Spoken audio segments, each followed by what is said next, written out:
नमस्ते, मेरा नाम आमिना है और आप देख रहे हैं आपकी खबर इतिहास। आज हम बात करेंगे भारत के इतिहास के एक ऐसे हिंदू सम्राट की जिनका नाम सुनकर दुश्मन की रूह कांप जाती थी। एक ऐसा योद्धा जिसने न सिर्फ अपनी तलवार से अरब आक्रमणकारियों को धूल चटाई बल्कि अपने साहस और रणनीति से इतिहास में अमर हो गया। जी हाँ, हम बात कर रहे हैं मेवाड़ के संस्थापक बप्पा रावल की, जिनके बारे में कहा जाता है कि उनकी 35 मुस्लिम रानियां थीं और उनकी वीरता ने भारत को 400 साल तक आक्रमणों से बचाया। तो तैयार हैं आप इस रोमांचक सफर के लिए? अगर हाँ, तो वीडियो को लास्ट तक जरूर देखिएगा। 8वीं सदी का भारत, वो दौर जब अरब आक्रमणकारी भारत की पश्चिमी सीमाओं पर हमले कर रहे थे। उस समय मेवाड़ यानी आज का राजस्थान एक ऐसी भूमि थी जहां से भारत की रक्षा का नया अध्याय लिखा गया और इस अध्याय का नायक था बप्पा रावल। बप्पा रावल, जिनका असली नाम कालभोज था, गुहिल वंश के शासक थे। विकिपीडिया के अकॉर्डिंग वो मेवाड़ राजवंश के संस्थापक और गुहिल वंश के 9वें वंशज थे। उनका जन्म 8वीं सदी की शुरुआत में हुआ था और बचपन से ही उनमें एक योद्धा के गुण दिखाई देने लगे थे। कहा जाता है कि बप्पा का नाम बप्पा इसलिए पड़ा क्योंकि उन्होंने अपने गुरु एक जैन मुनि को बप्पा यानी कि पिता कहकर सम्मान दिया। लेकिन ये सिर्फ शुरुआत थी। बप्पा रावल ने अपनी तलवार और बुद्धिमानी से मेवाड़ को न सिर्फ एक शक्तिशाली राज्य बनाया बल्कि भारत की पश्चिमी सीमाओं को अरब आक्रमणकारियों से सुरक्षित रखा। उनके शासनकाल में मेवाड़ की राजधानी थी चित्तौड़, जो आज भी राजपूत गौरव का प्रतीक है। लेकिन क्या आप जानते हैं कि बप्पा रावल की कहानी सिर्फ युद्धों तक नहीं थी लिमिटेड। उनके जीवन में कई ऐसे पहलू थे जो उन्हें और भी खास बना देते थे। 8वीं सदी में जब अरब आक्रमणकारी भारत की पश्चिमी सीमाओं पर दस्तक दे रहे थे, तब सिंध पर उनका कब्जा हो चुका था। उमैयद खलीफा के सेनापति मोहम्मद बिन कासिम ने 711 ईस्वी में सिंध और मुल्तान पर कब्जा कर लिया था। लेकिन जब उनकी नजर मेवाड़ और गुजरात पर पड़ी तो उनके सामने खड़ा था एक ऐसा शेर जिसने उनकी हिम्मत तोड़ दी। बप्पा रावल ने अब अरब सेनाओं के खिलाफ कई युद्ध लड़ने शुरू किए और हर बार उन्हें करारी शिकस्त दी।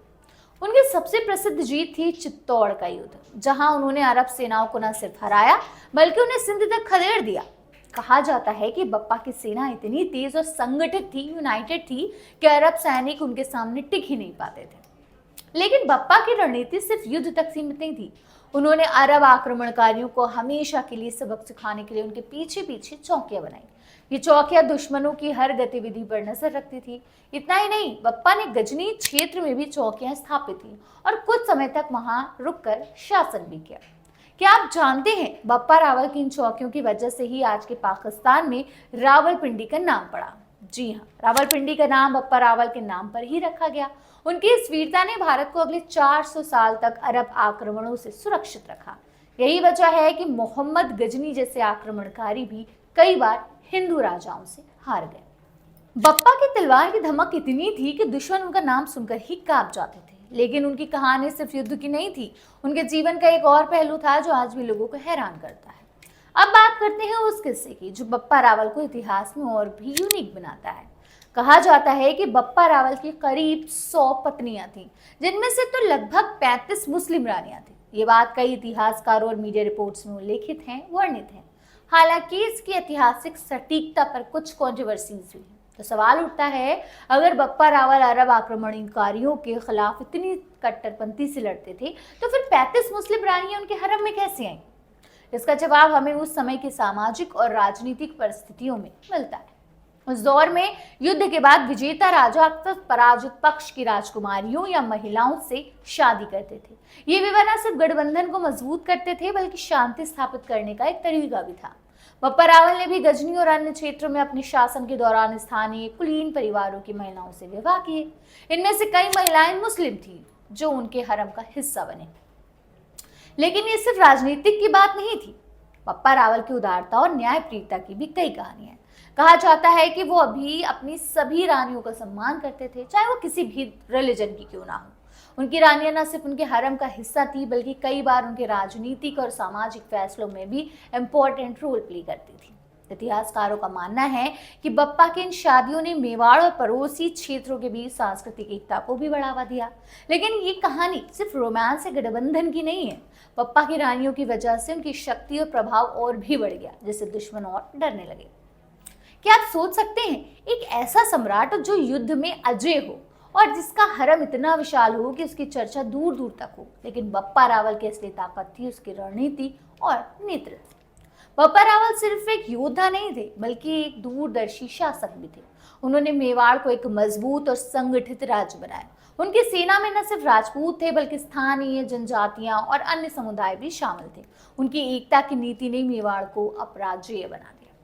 बप्पा की सबसे बड़ी उपलब्धि थी उनकी रणनीतिक चौकियां। इन चौकियों ने न सिर्फ अरब आक्रमणकारियों को रोका, बल्कि भारत की पश्चिमी सीमाओं को सुरक्षित भी रखा। उनकी ये रणनीति इतनी प्रभावी थी कि अगले कई सालों तक कोई भी आक्रमणकारी आसानी से भारत में प्रवेश नहीं कर सका। लेकिन बप्पा रावल की विरासत सिर्फ युद्ध तक सीमित नहीं थी। उन्होंने मेवाड़ में कई मंदिरों और जलाशयों का निर्माण भी करवाया। उनकी धार्मिक सहिष्णुता और न्यायप्रियता ने उन्हें जनता का प्रिय बनाया। क्या आप जानते हैं, बप्पा रावल के वंशजों में महाराणा संग्राम सिंह, राणा सांगा, उदय सिंह और महाराणा प्रताप जैसे महान शासक हुए। इन सभी ने बप्पा की वीरता और साहस को आगे बढ़ाया। बप्पा रावल की मृत्यु के बारे में ज्यादा जानकारी तो नहीं है, लेकिन कहा जाता है कि उन्होंने अपने अंतिम वर्ष एक सन्यासी के रूप में बिताए। उनकी तलवार भले ही शांत हो गई, लेकिन उनकी कहानियां आज भी मेवाड़ की गलियों में गूंजती हैं। बप्पा रावल की कहानी हमें कई सबक देती है। पहला, साहस और रणनीति से कोई भी दुश्मन कितना ही बड़ा क्यों ना हो, उसे हराया जा सकता है। दूसरा, एकता किसी भी राज्य या समाज की ताकत होती है। और तीसरा, सच्चा नेतृत्व वही है जो न सिर्फ युद्ध में बल्कि शांति में भी अपनी छाप छोड़े। बप्पा रावल ने साबित किया कि एक सच्चा योद्धा न सिर्फ तलवार से बल्कि अपने दिल और दिमाग से भी लड़ता है। उनकी 35 मुस्लिम रानियों की कहानी हमें बताती है कि उस दौर में भी सामाजिक और सांस्कृतिक एकता की कोशिश हो रही थी। आज जब हम बप्पा रावल की कहानी सुनते हैं तो हमें गर्व होता है कि हमारे इतिहास में ऐसे नायक थे जिन्होंने भारत की रक्षा के लिए अपना सब कुछ दांव पर लगा दिया। तो ये थी बप्पा रावल की कहानी, एक ऐसे हिंदू सम्राट की जिनका नाम इतिहास के पन्नों में स्वर्णिम अक्षरों में लिखा गया। अगर आपको ये वीडियो पसंद आया हो तो लाइक करें, अपने दोस्तों के साथ शेयर करें और कमेंट में बताएं कि आपको बप्पा रावल की कौन सी बात सबसे ज्यादा प्रेरित करती है। और हाँ, हमारे चैनल पर ऐसे ही रोमांचक ऐतिहासिक वीडियो देखने के लिए अभी सब्सक्राइब करें और बेल आइकन दबाएं। अगले वीडियो में हम लाएंगे एक और अनसुनी कहानी जो आपके रोंगटे खड़े कर देंगे। तब तक के लिए जय हिंद।